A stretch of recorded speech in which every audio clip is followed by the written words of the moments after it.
When you got a game of this magnitude that has strong implications on a lot of different things that could go a particular way, sometimes the words that you speak gives folks a little bit more ammunition as far as why they need to come out and execute and handle business no matter which they do.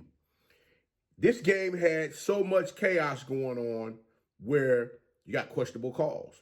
Was he in? Did he fumble? What really happened here? Everybody wants to know what really happened here. But did they get it right? Did the best team win? What really took place here? The winner of this game would most likely punch their ticket to play in the Celebration Bowl. And the outcome of this game, so many people had it wrong in the beginning, but we're going to talk about exactly how it all went down right after this.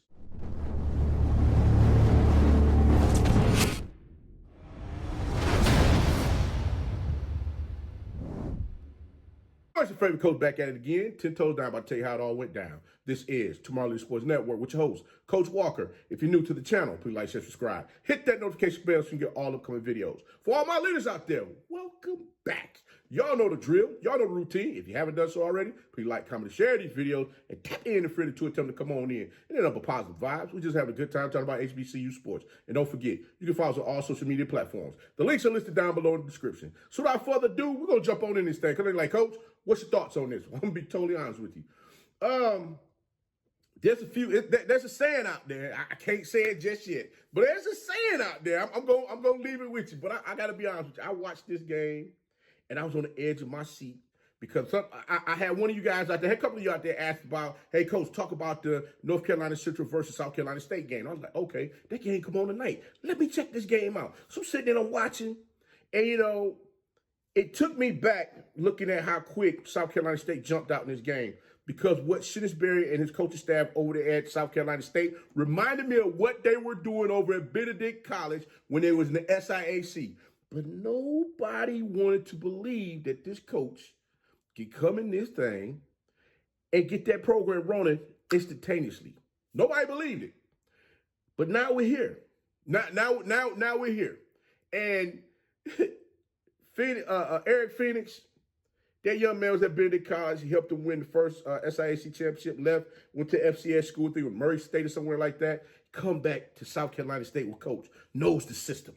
They out there, they just doing the thing. This kid out here, Eric Phoenix got up underneath them shoulder pads and showed a DB why he is that damn man. And when I'm talking about got up underneath them things and knocked that man clear on his ass. When he's sitting there looking like, oh, my God. I said, we got a game tonight. You got a quarterback out there popping folks.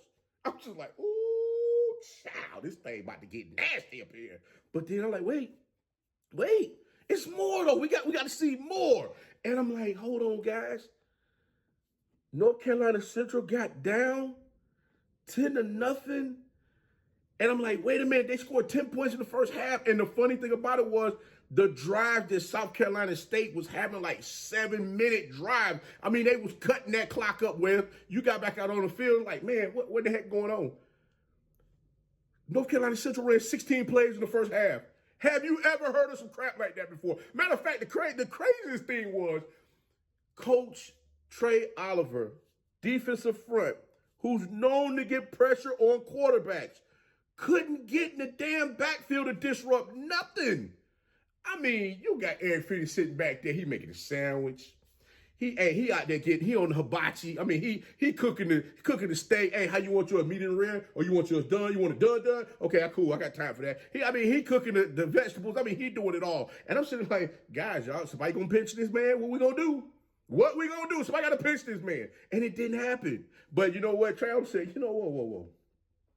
Let me pull a speed up here right quick. They dropped the young man up there who I think he's a linebacker, number 22. I'm talking, took off like a jet, back to the backfield. Bam, not Eric Phoenix down. Okay, cool. Now I'm sitting there thinking like things that, the tide already changed a little bit, but it didn't happen like that. I'm like, wait a minute, whoa, come on, guys, what you gonna do? You gotta do something. But nah, look, South Carolina State, you gotta give Coach Berry his props.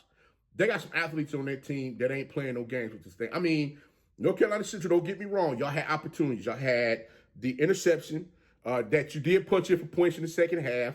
You had the the botched punt in the first half, which your punt got blocked. One of the guys from South Carolina State touched the ball, and you guys didn't punch. You didn't punch in for points. You allowed them to come back down the field and score. I'm like, guys, what are we doing? What I mean, come on, guys, what are we doing here? I mean, this thing just got out of control, and I'm just like, okay, what are they gonna do? You're going to halftime. You're down 17-0 at the half. Hey, listen, North Carolina Central, they came back out that thing in the second half. You had Quick got a touchdown score. Who else was it? Quick got a touchdown score. And you had Markel Quick got a touchdown score, 51-yard pass from Walker Harris. And then you had Chauncey Spikes, who caught another touchdown pass from Walker Harris. I'm like, okay, maybe they're going to make a run in this thing. But it was almost like too little too late. I mean, the third quarter, they did get that one rush by Jamari Taylor, 36-yard touchdown score. I'm sitting there like, okay, they get ready to go ahead and put this thing together. They looking like they about to make some moves. They came out in the second half. Coach said, hey, listen, we got to stop them. We got to stop them on first down. They could not get them guys behind on the chains. Excuse me. They had to win first down. They couldn't win first down for nothing in the world. You're behind on the chains. You got the defense stood tall. They did stop South Carolina State deep in the red zone. I believe they were trying to go for it. They stopped them on fourth down. I said, okay, cool. The initial drive when South Carolina State came down the field, they held them deep in their own end, forcing them to kick a field goal. And I said, okay, defense is hold. How much longer can this go before the defense break? And I mean, things just spiraled. I mean, it just spiraled out of control. The running game for either team really wasn't there, which both teams are known to run the ball. But South Carolina State was just on a different frequency as far as making sure that they made the plays that they need to make to keep North Carolina Central from doing anything that they want to do. South Carolina State, they got to run a tempo out there on that thing.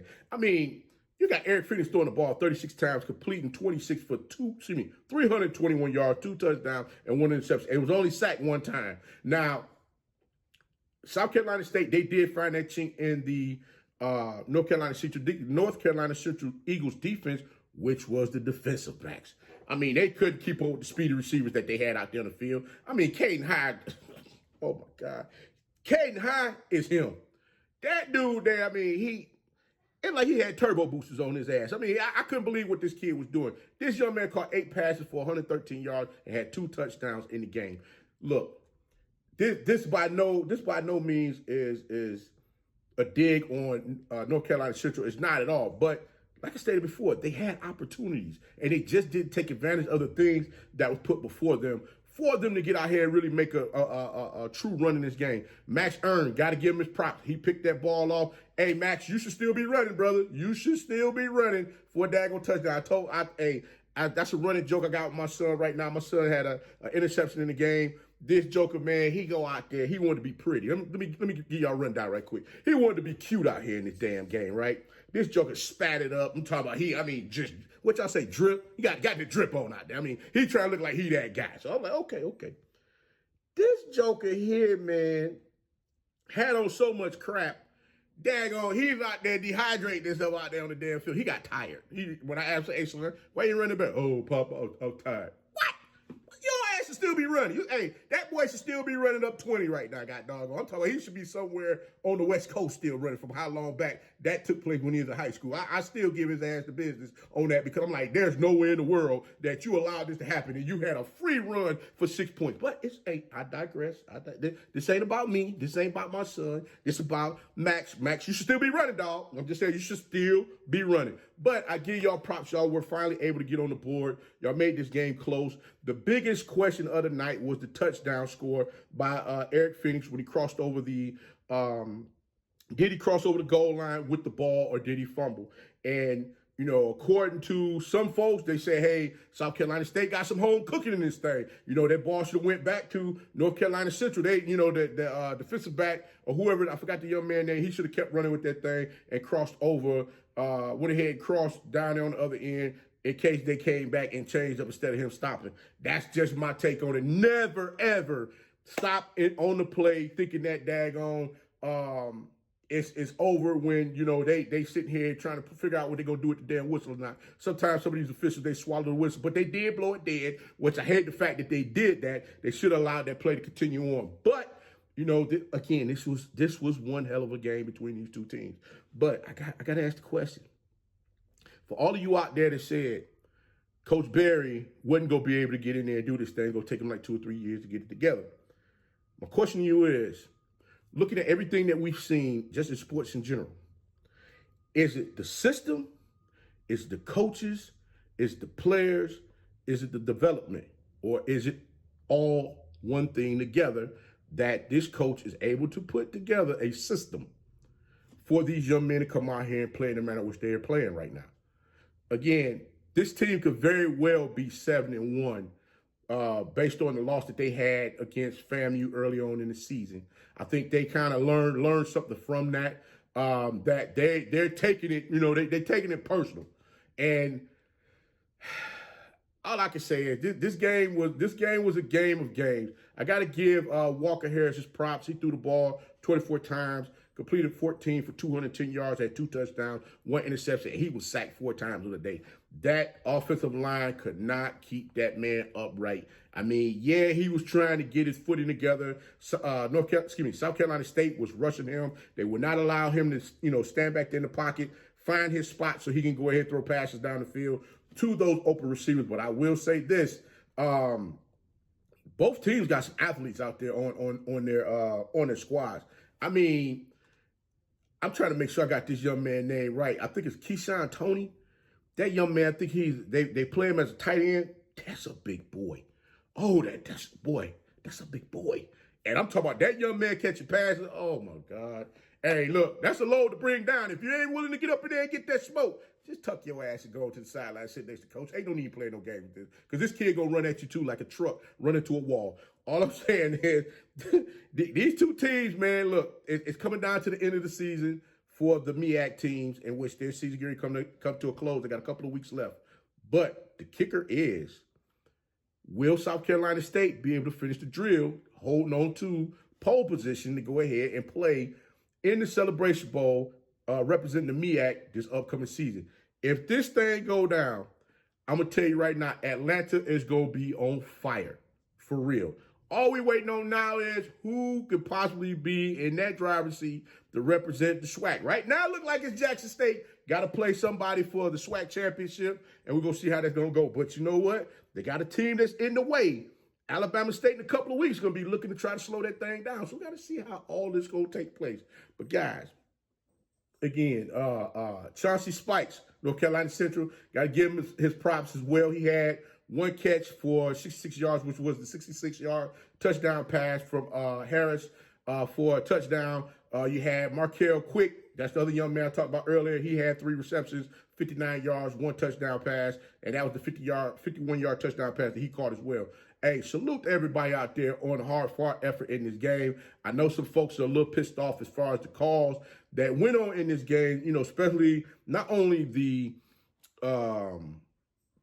questionable, did he score, you know, did Eric Phoenix score, didn't he score, you know, all of those different things. There's a lot that right now people are very upset about. So I know some folks, well, I ain't gonna say I know, but I can understand some folks seeing this show and be like, Coach, come on, man, you got to give us a little grace. I'm giving grace, but I'm just saying I saw one hell of a game. You guys got me excited. You got me invigorated as far as what's going on out there on the field. I ain't even gonna lie to you. Y'all kind of got me wanting to go grab a whistle right now. That's how damn good I felt about this game, because I saw execution. I saw changes. I saw where people made, you guys made changes as far as what to do within the game, as well as after the half, when you came back out, you made certain adjustments to your offense and your defenses to get out there and continue to keep competing. So I got to salute both coaches on that, Coach Trei Oliver as well as Coach Berry, making sure that their teams were very well prepared in this game to get out there and compete. Somebody had to lose, and unfortunately, in this instance, it was North Carolina Central, but got to give it up to Coach Berry and the South Carolina State Bulldogs defense, as well as their offense. That defense was just lights out. They were not allowing nothing to get off in this game. I mean, heck, North Carolina Central had 58 total yards rushing the ball. And Jamari Taylor led the way. He had 14 rushes for 72 yards and 1 touchdown. So, guys, hey, listen, got to give it up. You got to give credit where credit is due. But listen, leave your comments down below. Let me know what your thoughts are on the show. Let me know who do you think going to come out this MEAC representing in the Celebration Bowl. But, guys, Coach going to go ahead and get up on out this thing. But until next time, be the one and lead.